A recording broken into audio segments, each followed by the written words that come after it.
In recent weeks, ideas about social change and how to create it have been widely circulating both online and off. One of the buzzwords often included in that conversation is allyship. But what exactly does that word mean?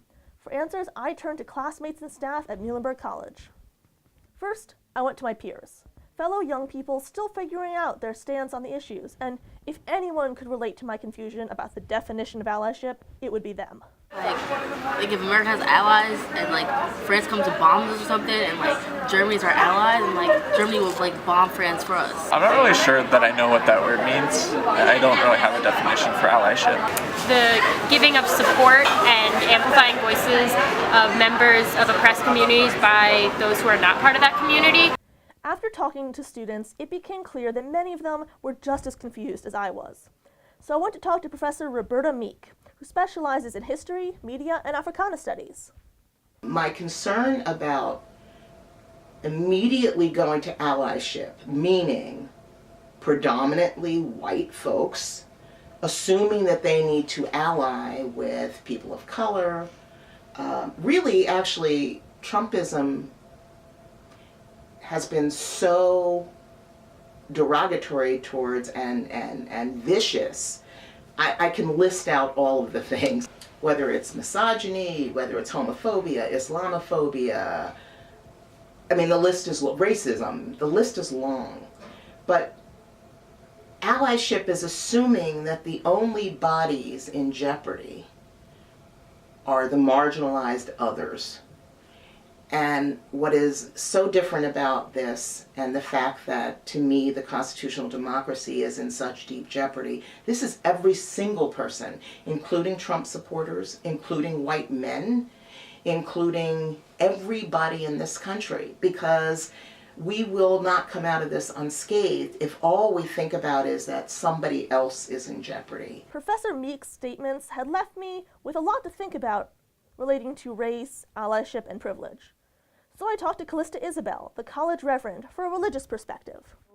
As a Christian, I am really convinced that my tradition calls me to be an ally to people of other faith traditions, right out of my tradition.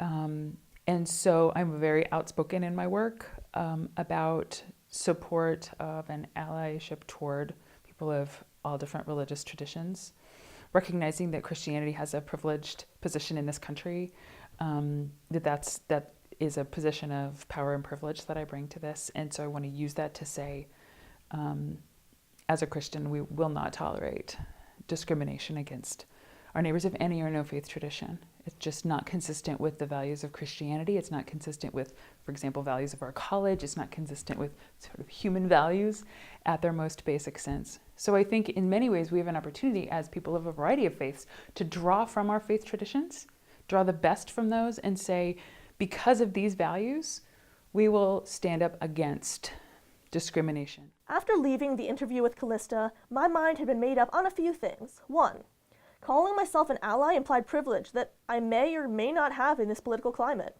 And second, that being an ally required action, be that listening to other people's experiences or standing up to directly face discrimination. But there seem to be a lot of other ideas and answers as well online. So with that in mind, I arrived at my last interview with Mark Smiley, Assistant Director of Multicultural Life. So when I think about the importance of allyship, and the challenges, I often think about the two major pitfalls that I see dominant identity people falling into.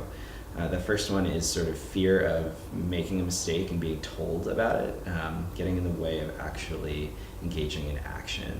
And the other is I think about like a certain tone deafness that folks that are trying to that see themselves as compassionate people that have goodwill for underrepresented or marginalized people, not necessarily asking or listening for the need and support that marginalized people require.